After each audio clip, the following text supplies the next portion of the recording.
الحمد لله نحمده ونستعينه ونستغفره ونؤمن به ونتوكل عليه ونعوذ بالله من شرور أنفسنا ومن سيئات أعمالنا من يهده الله فلا مضل له ومن يضلل فلا هادي له ونشهد أن لا إله إلا الله وحده لا شريك له ونشهد أن سيدنا وحبيبنا ومولانا محمدا عبده ورسوله الذي أرسله بالحق بشيرا ونذيرا وداعيا إلى الله بإذنه وسراجا منيرا فقد قال الله تعالى في كلامه المجيد وفي فرقانه الحميد أعوذ بالله من الشيطان الرجيم بسم الله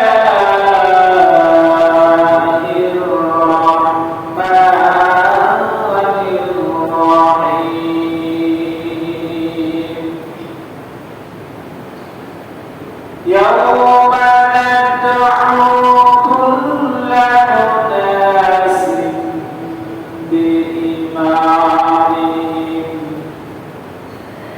فمن أوتي كتابه بيمينه فأولئك يقرؤون كتابهم ولا يظلمون فتيلا ومن كان في هذه أعمى فهو في الآخرة أعمى وأضل سبيلا صدق الله العظيم وصدق رسوله النبي الكريم ونحن على ذلك من الشاهدين والشاكرين والحمد لله رب العالمين إن الله وملائكته يصلون على النبي يا أيها الذين آمنوا صلوا عليه وسلموا تسليما اللهم صل على سيدنا مولانا محمد وعلى آل سيدنا مولانا محمد اللهم صل على سيدنا مولانا محمد وعلى آل سيدنا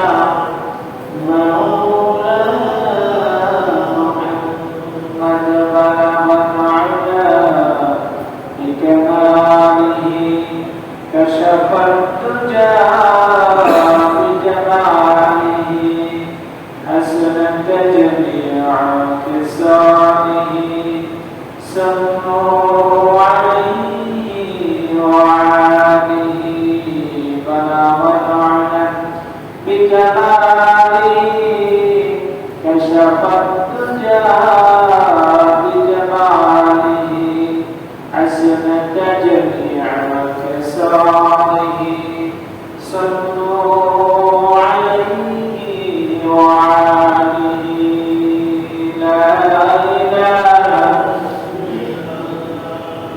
لا إله إلا الله لا إله إلا الله لا إله إلا الله لا إله إلا الله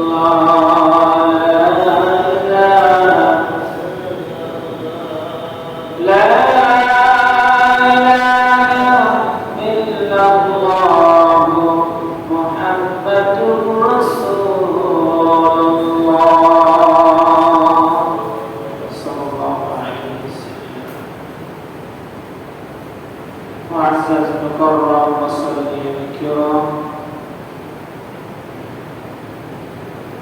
محمد الكريم ভাইরা মহান রব্বুল কারীমের দরবারে আমরা হাজার কোটি শুকরিয়া আদায় করছি যে মহান রব খাস করে তাওহীদ দিয়েছেন আমাদেরকে আশার দুনিয়ার জমিনের মধ্যে শ্রেষ্ঠ জায়গায় মসজিদে তিনি আমাদেরকে তাওহীদ দিলেন আমরা আসতে পারলাম এই জন্য সেই মহান হাবিবের দরবারে সমস্যার সকলে শুকরিয়া আদায় করছি সকলে আরাধনা করছি আলহামদুলিল্লাহ আল্লাহর দরুদ সালাম বিশ্ব মানবতার মুক্তির বিষয়ে সাইয়্যিদুল মুরসালিন রাহমাতাল লিল আলামিন নবী মুহাম্মদ সাল্লাল্লাহু আলাইহি ওয়াসাল্লাম ইয়া হাজিরিন আলোচনার শুরুতে সূরা বনী ইসরাঈলের 71 এবং 72 নম্বর আয়াত তিলাওয়াত করেছি মহান আল্লাহ যদি তাওফীক দেন তাহলে এখান থেকে কিছু আলোচনা করবো আল্লাহ তাআলা যেন আমাদেরকে তা শোনার তাওফীক দান করেন সবাই বলে আমিন যা আলোচনা হবে আলোচনার মূল উদ্দেশ্য এবং লক্ষ্য এটা যেন আমলের নিয়তে সর্বপ্রথম আমি আল্লাহর কাছে তাওফীক চাচ্ছি তিনি যেন আমাকে কবুল করেন আমরা এটা আমল করতে পারি এবং আমরা যারা শুনবো আমরা সকলে যেন আমাদের নিয়তে তা শুনতে পারি এবং তারা শিক্ষা হবে ইনশাআল্লাহ আমিন প্রিয় ভাইরা মহান আল্লাহ সুবহানাহু ওয়া তাআলা দুনিয়ার এই সকল মানুষকে শেষ করিয়ে কবরে দিবেন কবর থেকে মানুষকে আবার উঠানো হবে মানুষকে কবর থেকে উঠানোর পরে হাসরে নেওয়া হবে হাসরে হিসেব নিকেশের জন্য মানুষকে জমায়েত করা হবে এই হিসেব নিকেশের দিন মানুষকে হিসেব দিবে কোন অবস্থায় মানুষ হাসরের মাঠে উপস্থিত হবে তাদেরকে আল্লাহ তাআলা কিভাবে উপস্থিত করবেন এই বিষয়ে এই সূরা বনী ইসরাঈলের 71 এবং 72 নম্বর আয়াতে আল্লাহ তাআলা নির্দেশনা দিচ্ছেন মানুষ হাজারো প্রতিকূলতার মাঝে যেমনি করে তার স্বকীয়তাকে ভুলে যায় না ঠিক তেমনি ভাবে মানুষ যা করে মানুষ তার জীবনের জন্য যা কিছু আমলিয়াতের জিন্দেগানিতে করে এগুলো কিন্তু মানুষ তার প্রতিদান থেকে নিরাশ হয় না অর্থাৎ মানুষ যে যেভাবে আমল করে তাকে ঠিক সেইভাবে প্রতিদান দিয়ে দেওয়া হয় যদি কোনো বান্দা তার প্রতিদান অবশিষ্ট রাখে আখিরাতের জন্য আল্লাহ তাআলা তাকে আখিরাতের জন্যই এই পুরস্কারের বন্দোবস্ত করেন আর যদি কেউ দুনিয়াতে চায় সেই দুনিয়াতেই তার পুরস্কারের বন্দোবস্ত আল্লাহ তাআলা করে দেন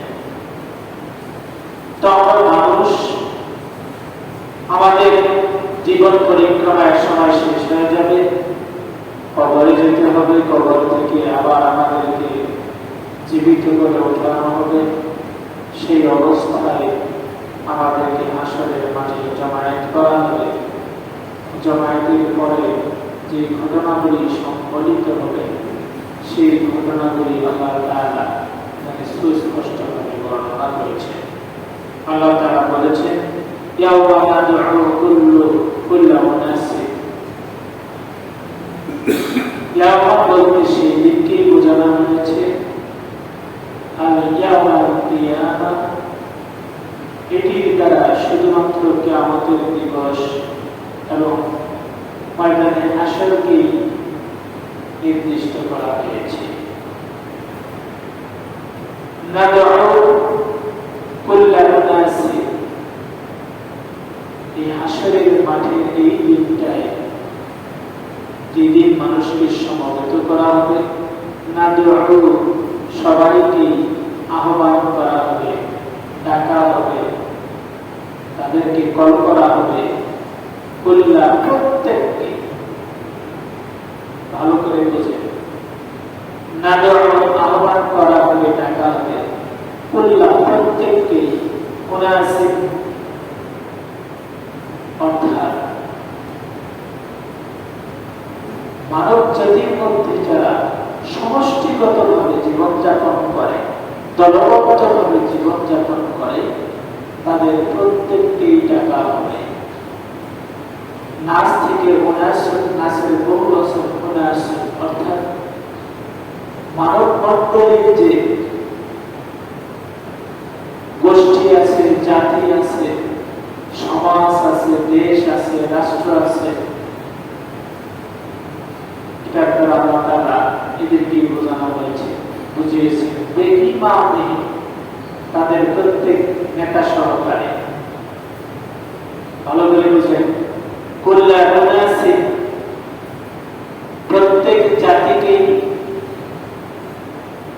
বেঈমানিহীন তাদের নেতা সহকারে ডাকা হবে, না দোয়া ডাকা হবে। কোন দিন? হাসরের মাঠে। কোন দিন? হাসরের মাঠে। আমার উতিয়া, অতঃপর যাদেরকে প্রদান করা হবে। আমি প্রথমে শাব্দিক অর্থ আপনাদেরকে জানিয়ে দিচ্ছি, তাহলে কারো মাঝে আর দ্বিধা বিভক্তি থাকবে না, কেউ আর দোষারোপ কাউকে করতে পারবে না। ভুল বুঝাবুঝির অবসান লক্ষ্যে আমি শাব্দিক অনুবাদ করে দিচ্ছি। এর মধ্যে, এই অনুবাদের মধ্যে শাব্দিক অর্থের মাঝে যদি আপনি পড়ে যান, আপনার লিডার পড়ে যায়, আপনার জাতি পড়ে যায়, আপনার গোষ্ঠী পড়ে যায়, আপনার সমাজ পড়ে যায়, আমার কোনো দোষ আছে? সুতরাং ভালো করে বুঝেন, ইয়াওমা সেদিন নাদউ ডাকা হবে কুল্লা উনাসিন প্রত্যেক জাতিকে, বেঈমানিহীন তাদের নেতা সহকারে।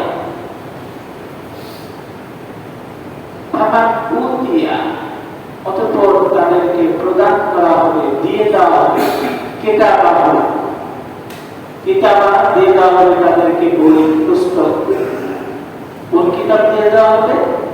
যে কিতাবের মধ্যে মানুষের পাপ এবং নেকিগুলো লিপিবদ্ধ করা আছে, যেটিকে আমরা সহজ বাংলায় বলি আমল নামা। কি বলি? আমল নামা। এই আমল নামাটাকে এখানে কিতাব হিসেবে সম্বোধন করা হয়েছে। আমার উতিয়া কিতাবাহু, তাদেরকে দিয়ে দেওয়া হবে এই আমল নামা নামক একখানা কিতাব। কোথায় দিয়ে দেওয়া হবে? বিয়ামিনিহি, তার ডান হাতে। আমল নামাটা তার ডান হাতে দিয়ে দেওয়া হবে। ফাউলাইকা ইয়াকরাউনা কিতাবাহুম, এরপর তারা কিতাবটা পড়বে। ফাউলাইকা, তার সবাই, তখন আর নেতা থাকবে না, আর সাগরেদ থাকবে না, সবাই কিতাব পড়বে।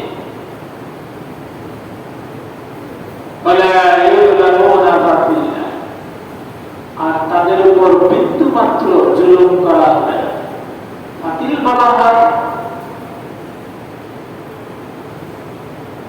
খেজুরের যে একটা আঁটি আছে, বীজ আছে, খেজুরের আঁটির উপরে দেখবেন একটা কার্বনের মতো পাতলা আতরণ থাকে। খেজুরের যে গোষ্ঠীর অংশটা আছে, এটা খাওয়ার পরে, এটা মুখে দেওয়ার পরে দেখবেন খেজুরের আঁটির উপর, বিচিটার উপর একটা আভা থাকে, সাদা অথবা লালচে ধরনের একটা পর্দা থাকে, এটাকে শাকিল বলা হয়। এটি কিন্তু ধরাও যায় না, আবার খেজুরের বিচি থেকে আপনি যে আলাদা করবেন তাও সম্ভব না, ছিঁড়ে আসে। এতটাই পাতলা আর এতটাই নিখুঁত ভাবে আল্লাহ তাআলা পর্দা করে দিয়েছে এই খেজুরের আঁটির উপর।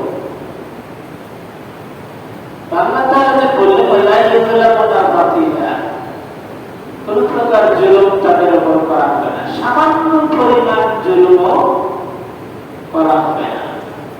অর্থাৎ খেজুরের আঁটির উপর যেন সাদা আবরণ বা লালচে আবরণের একখানা পর্দা দিয়ে আল্লাহ তাআলা এই খেজুরের আঁটিটাকে পর্দায় আবৃত করে রেখেছিলেন, গোশতের অংশ থেকে পৃথক করে রেখেছিলেন। এই পর্দাটা যদি না থাকতো তাহলে খেজুর খাওয়ার সময় দেখতে পাওয়া যেত অনেকাংশে খেজুরের গোশতের কিছু অংশ বিচির সঙ্গে আঁটির সঙ্গে লেগে থাকতো না। যেমন দেখা যায় যে আমরা গরু অথবা ছাগলের হাড়কে যখন গোশত থেকে আলাদা করি, কিছু গোশত হাড়ের সঙ্গেই থেকে যায়, সেটাকে সরানো সম্ভব হয় না। কিন্তু খেজুরের একটা আঁটিকে গোশত থেকে খেজুরের আঁটিকে আলাদা করার জন্য আল্লাহ তাআলা একটা পর্দার ব্যবহার করলেন। যেমনি ভাবে মানুষ তার সারাটা জীবন মৃত্যু পর্যন্ত, জন্ম থেকে মৃত্যু পর্যন্ত মানুষ যা করে এগুলো তার উপর আসর করে, তার উপর আমলের কারণে এগুলো ভর করে বসে থাকে। খারাপ আমল হোক, ভালো আমল হোক, সমতল মানবের দিকে গ্রাস করে বসে থাকে। এটি গর্দার মতো একখানা বস্তু হয়ে মানব জীবনে লালিত হয়ে থাকে। মানুষ পাপ যখন করে, পাপ করার কারণে তার অন্তর কলুষিত হয়, তার হৃদয় কলুষিত হয়, তার আত্মা কলুষিত হয়, তার জীবন চরিত্র কলুষিত হয়, সমগ্র শরীরটা তার গোড়ায় জর্জরিত হয়, তার পুরো শরীরটা একবার দেখা যায় আক্রান্ত হয়ে কলুষিত হয়ে যায়।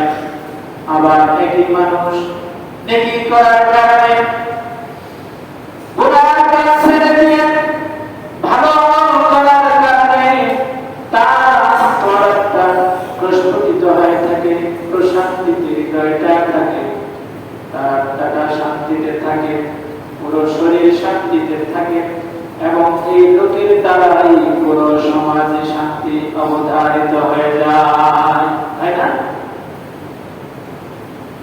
প্রশান্ত আত্মার যে সকল মানুষ, এদের দ্বারা দুনিয়ার, রাষ্ট্রের, সমাজের, পরিবারের, নিজের জন্য কোন প্রকার ক্ষতি সাধিত হয় না, বরং ভালো আমল করার কারণে এই সকল লোকের দ্বারা পরিবার, রাষ্ট্র, সমাজে উপকৃত মানুষ হয়। এটাই আল্লাহ তাআলা বোঝার জন্য বলছেন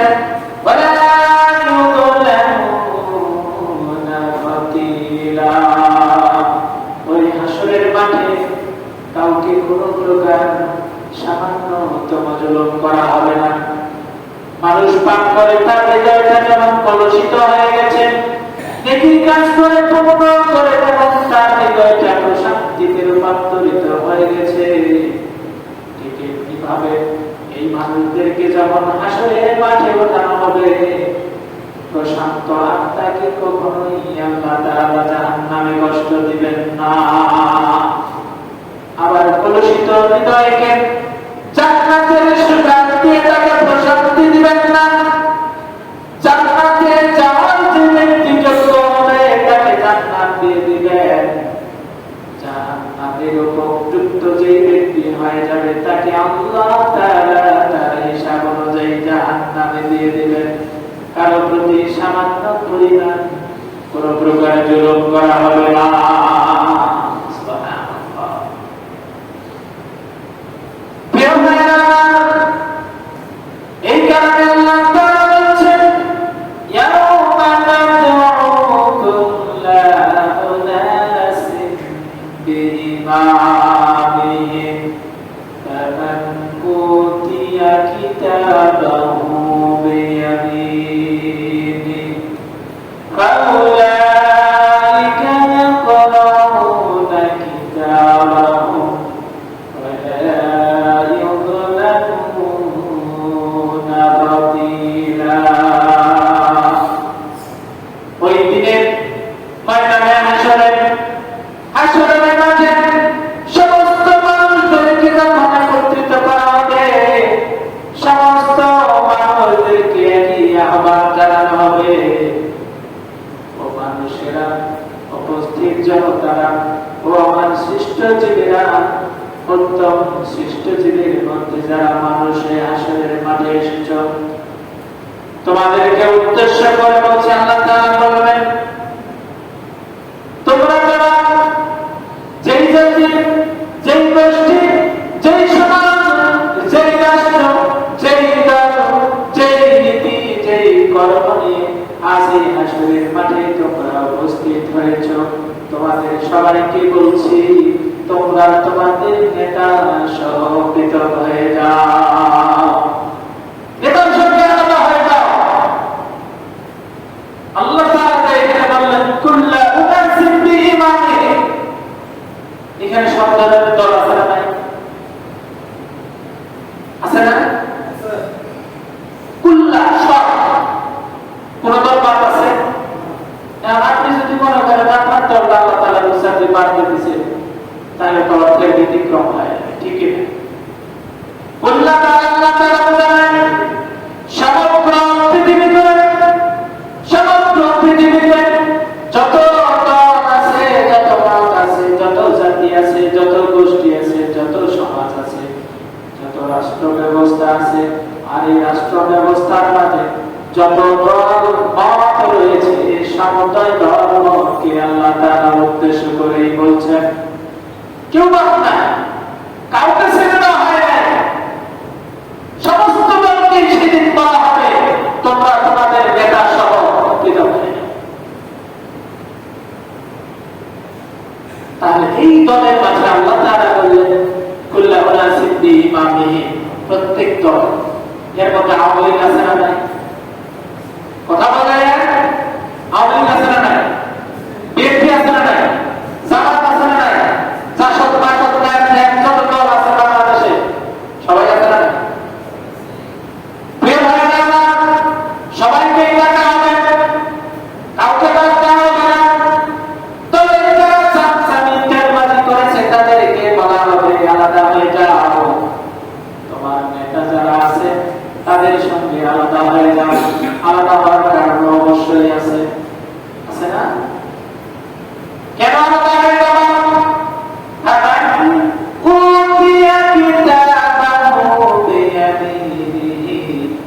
তাদেরকে কিতাব দেওয়া হবে। এই কিতাব কারো ডান হাতে যাবে, আবার কারো বাম হাতে যাবে। আমলনামার কিতাব যখন দেওয়া হবে, নেতার দিকে, লিডারের দিকে, নেতার দিকে কর্মীরা চেয়ে থাকবে, নেতা কর্মীদের দিকে চেয়ে থাকবে, নিজেদের আমলনামা পড়ার পরে বলবে কি ব্যাপার,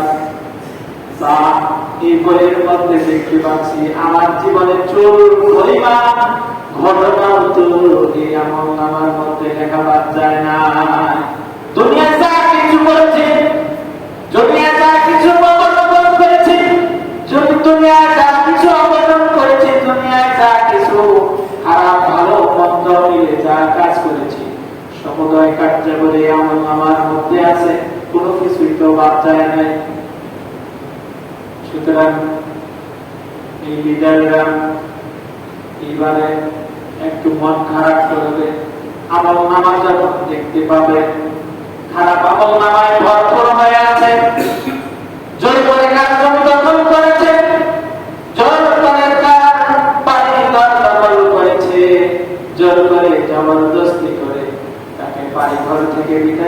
করেছে, জবরদস্তি ক্ষমতা খাটিয়ে কাকে নিজের বাড়িতে ঘুমাতে দেয় নাই, নিজের স্ত্রীর সঙ্গে থাকতে দেয় নাই, পরিবার পরিজনদের সঙ্গে কতদিন কোন নেতা কিভাবে ষড়যন্ত্র করে থাকতে দেয় না,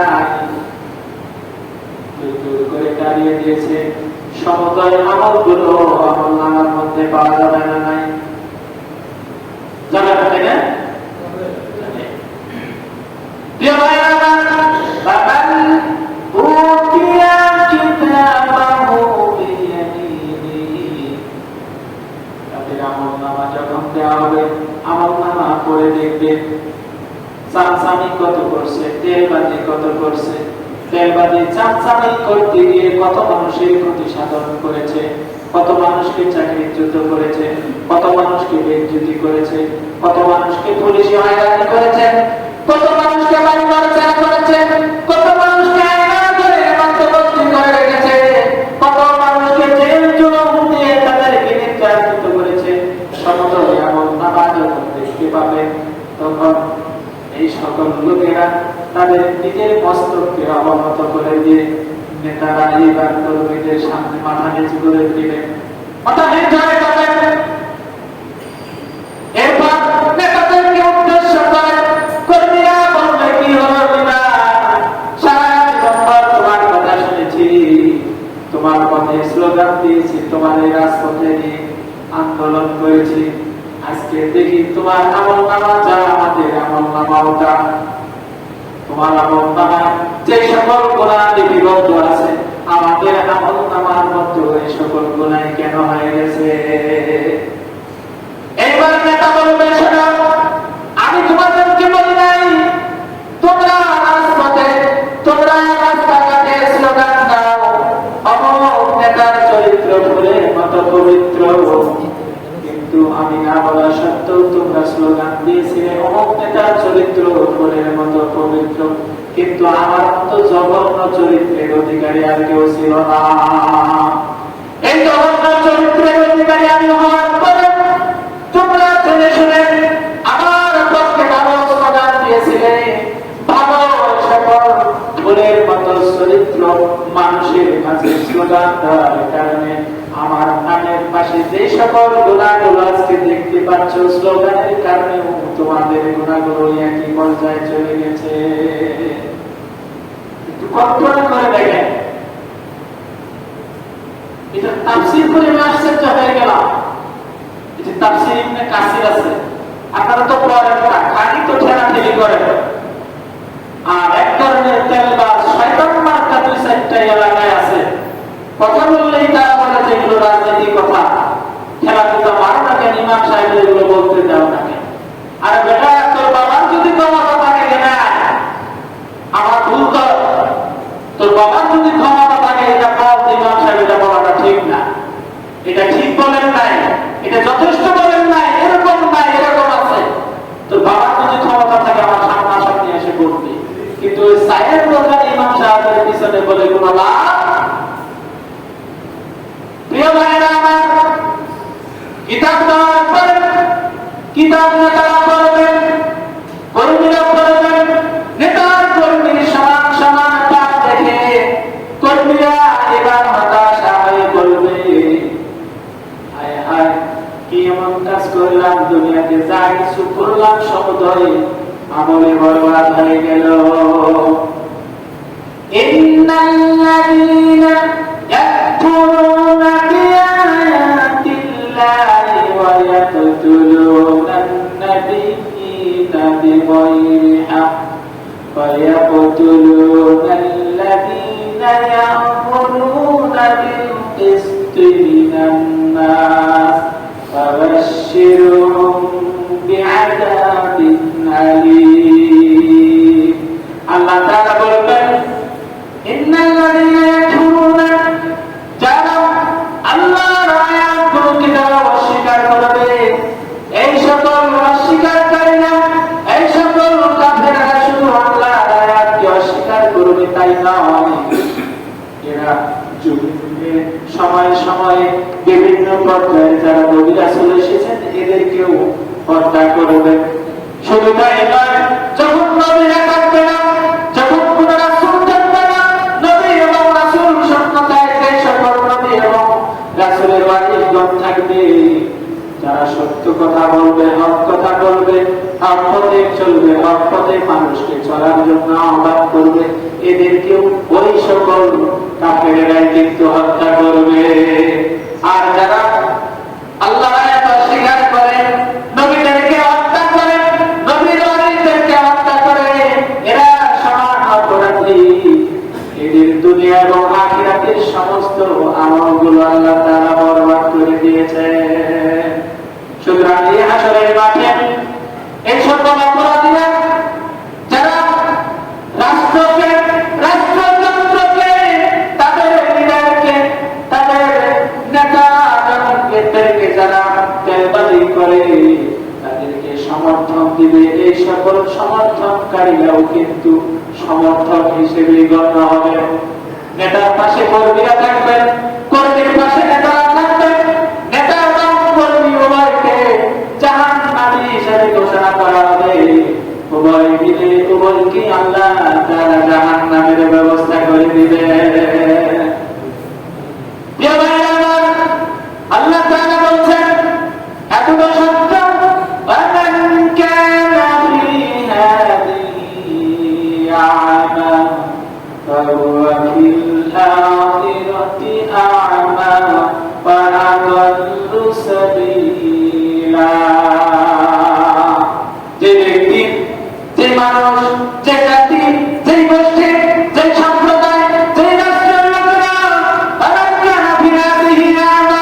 ওই সকল লোকদের মতো অন্ধ হয়ে থাকবে, দেখেও না দেখার ভান করবে, জেনেও না জানার ভান করবে, সত্য তাদের সামনে প্রকাশিত হওয়ার পরও দলের দলবাজি করা যারা ছেড়ে দিবে না।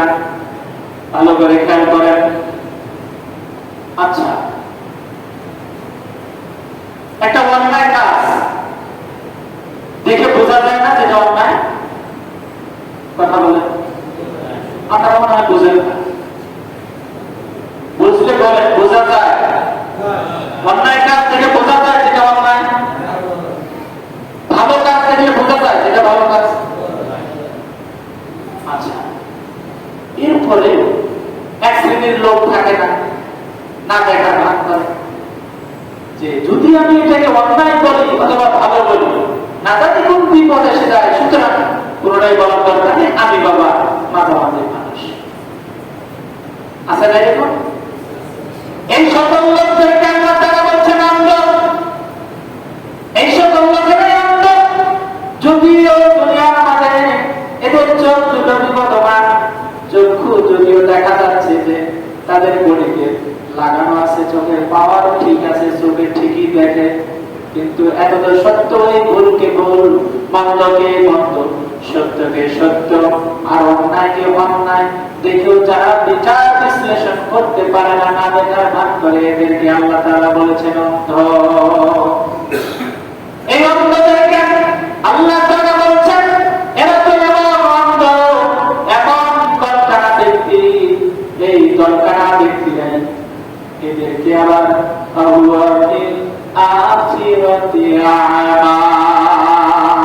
দুনিয়ায় চোখ ছিল, চোখ থাকতেও না দেখার ভান করেছে। সুতরাং আখিরাতের পরে আসলে যখন তাদেরকে উঠানো হবে, আখিরাতের ময়দানে, আসলের ময়দানে যখন তাদেরকে পুনরায় আবার উঠানো হবে, আল্লাহ তাআলা বলবেন দুনিয়ায় এদের চোখ দিয়েছিলাম, কোনো কাজে আসেনি, সুতরাং এখন এই পর্যায়ে এদের চোখ নিয়ে ওঠার কোনো দরকার নেই, চোখ ছাড়া উঠাও। চোখ ছাড়াই তাদেরকে উঠানো হবে,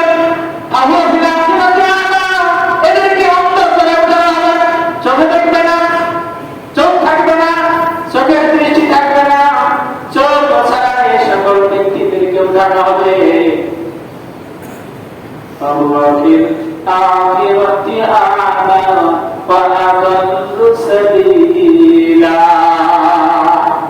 আচ্ছা বলেন, আল্লাহ যদি পথ ভ্রষ্ট করে, উপায় আছে? আল্লাহ যদি হেদায়েত না দেন, হেদায়েত পাওয়ার কোনো উপায় আছে? আল্লাহ যারে চান হেদায়েত দেন, আর যারে চান না তারে হেদায়েত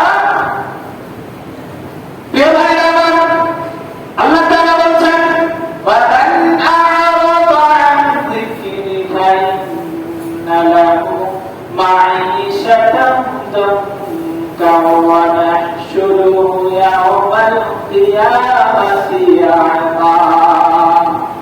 অন্তর করে আরো কিছু লোককে উঠানো হবে, সেই সকল লোকেরা ওয়ামান আ'রাদা আন যিকরি, আল্লাহ তাআলা বলছেন যারা আমার কোরআন থেকে সরে গেল, যারা আমার নবীর রিসালাতের দায়িত্বে তিনি যা দায়িত্ব পালন করেছেন, তিনি যে পথ পদ্ধতি, তিনি সমাজ সংস্কার মূলক কাজগুলো করে গেছেন, এগুলো থেকে যারা নিজেদেরকে বিরত রাখলো, ওয়ামান আ'রাদা সরিয়ে রাখলো আন যিকরি, এই সকল পথ পদ্ধতি থেকে কোরআন এবং হাদিসের পুরে যে সকল নীতি আল্লাহ এবং তার রাসূল বর্তমান জামানার জন্য, বর্তমান জামানা পর্যন্ত রেখে দিয়েছেন, এগুলো থেকে যারা নিজেদেরকে দূরে রাখে, যারা বলে কোরআনের শাসন দরকার আছে, কিন্তু আমি যদি এখন চাই তাহলে তো সমস্যা।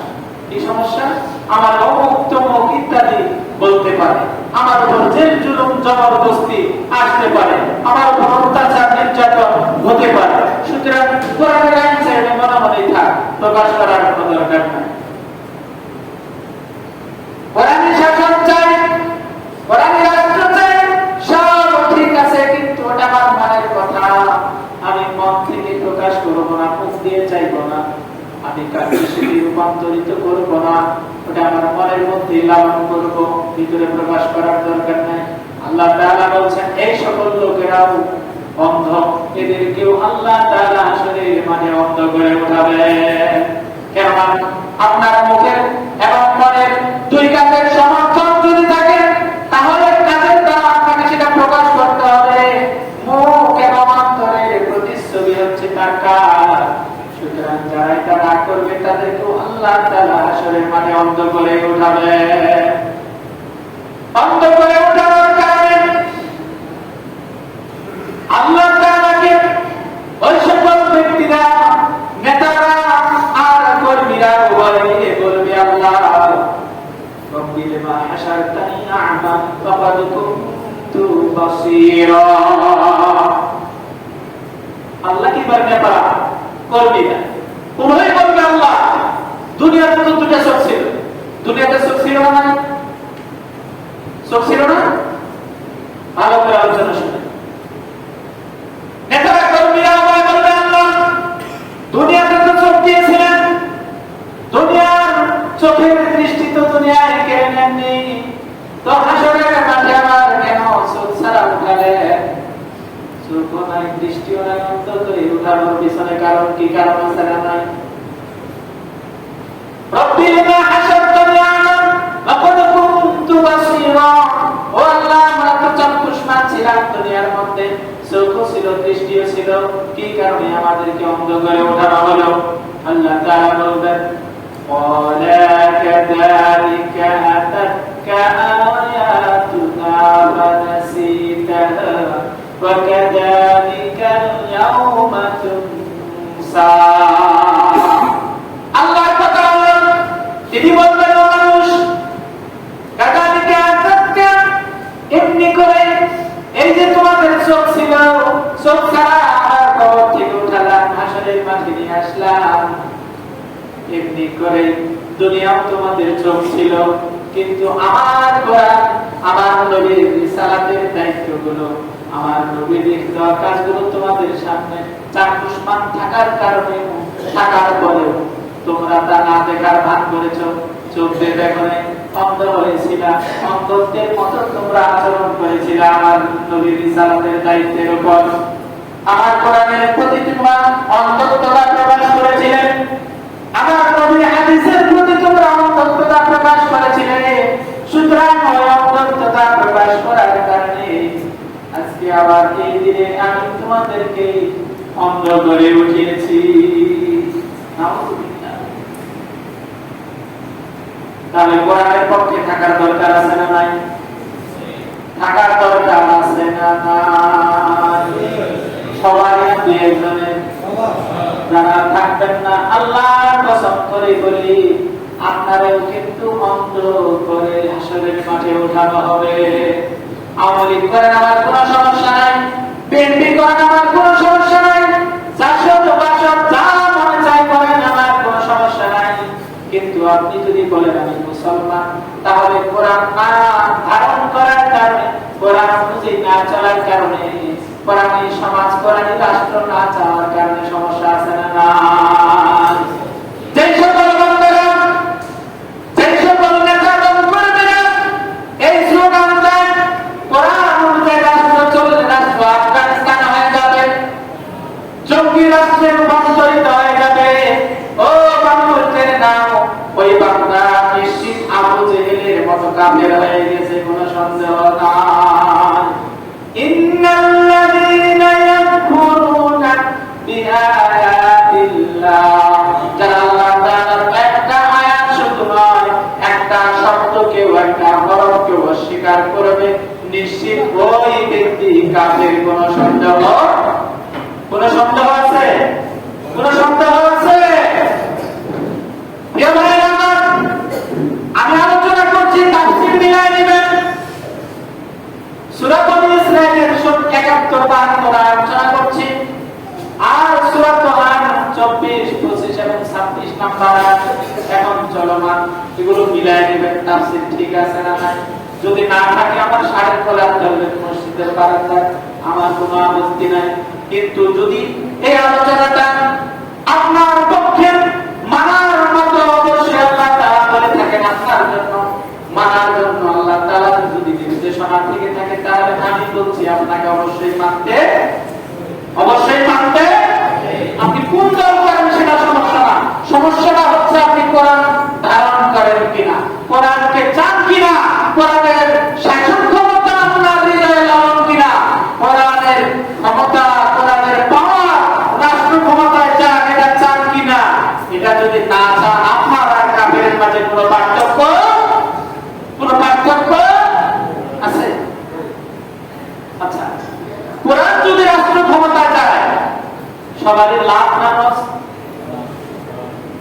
কার কার লস হাত তুলেন তো দেখি, তাহলে কার লস নাই? মাশাআল্লাহ, আলহামদুলিল্লাহ বলি। তাহলে কোরআন রাষ্ট্র ক্ষমতায় আসুক, আমাদের চাওয়া সবারই একটাই, ঠিক কিনা? প্রিয় ভাইরা আমার, তাহলে কোরআন রাষ্ট্র ক্ষমতায় আসুক, কোরআনের শক্তি রাষ্ট্র ক্ষমতায় আসুক, কোরআনের পাওয়ার রাষ্ট্র ক্ষমতায় আসুক, এটা যারা চায় না, এটা যারা হতে দেয় না, এটাতে যারা বাধা প্রদান করে, তাদেরকে আল্লাহ তাআলা হাসরের মাঠে অন্ধ করে উঠাবেন। সুতরাং আমরা কি অন্ধ হয়ে উঠতে চাই? আমরা কি অন্ধ হয়ে উঠতে চাই? সবাই বলেন অন্ধ হয়ে উঠতে চাই। চোখ নিয়ে যদি কেউ উঠতে চায়, তাহলে অবশ্যই আমাদেরকে কোরআনের পক্ষে থাকতে, কোরআনকে যারা রাষ্ট্র ক্ষমতায় দেখতে চায়, তাদের সঙ্গে আমাদের থাকতে হবে। রাষ্ট্র বিরোধী যদি হতে হয়, কোরআনের পক্ষে থাকার কারণে আমার যদি ফাঁসি হয়ে যায়, তারপরেও কোরআনের পক্ষ নিয়ে ফাঁসির দড়িতে ঝুলতে আমরা রাজি আছি না নাই? যদি রাজি থাকতে পারি, তাহলে আমাদের জন্য অপেক্ষা করছে চাক্ষুষ্মান হাসর, চোখ সহ হাসর। আর যদি সামান্য দুনিয়ার ফাঁসির দড়িকে ভুলে গিয়ে, ফাঁসির দড়িকে ভয় করে কোরআনকে ভুলে যাই, তাহলে বুঝতে হবে আমার জন্য অন্তত সহকারে হাসরের মাঠ অপেক্ষা করছে। প্রিয় ভাইরা আমার, এই সকল নেতারা অন্তত সহকারে হাসরের মাঠে ওঠার কারণে, অন্ধ হয়ে হাসরের মাঠে পদার্পণ করার কারণে বলবে, এবার তারা কর্মীরা নেতাদেরকে উদ্দেশ্য করে বলবে, ইয়া ওয়াইলাতা লাইতানি লাম আত্তাখিয ফুলানান খলিলা। ইয়া ওয়াইলাতা, ইয়া ওয়াইলাতা লাইতানি, হায় আফসোস আমার কি হয়ে গেল। অন্ত হওয়ার কারণে চোখ, আমল নামা বাম হাতে পাওয়ার কারণে ক্ষতি হয়েছে না? হবে না? নাই?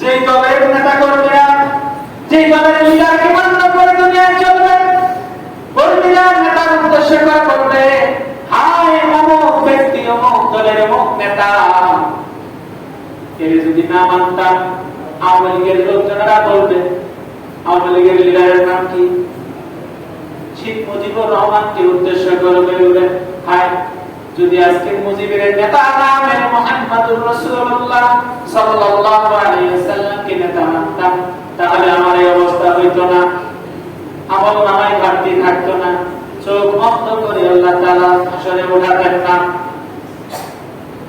এই জাতীয় যত রীতি দুনিয়ার জমিনে বিবদমান, সবাই সবাইকে উদ্দেশ্য করে কর্মীরা নেতাদের উদ্দেশ্য করে বলবে, ফুলান বলতে অমুক ব্যক্তি বলতে ওই ব্যক্তির নাম ধরে, নাম পদবি ধরে ধরে বলবে, অমুক ব্যক্তির অমুক নেতা, অমুক দলের অমুক নেতা, আমার তোমার অমুক নেতা। এই নেতার কার্যক্রম যদি আমরা সাফাই লাগাইতাম, নেতার তেলবাজি যদি না করতাম, নেতার অন্যায় কাজগুলোকে যদি আমরা না দিতাম, নেতার কার্যাবলীকে আমরা যদি সমর্থন না করতাম, নেতার কাজগুলিকে, হারাম কাজগুলিকে যদি আমরা হালাল হিসেবে পরিগণিত না করতাম, তাহলে আমাদের এই অবস্থা হইত না যে অবস্থা এখন হয়েছে।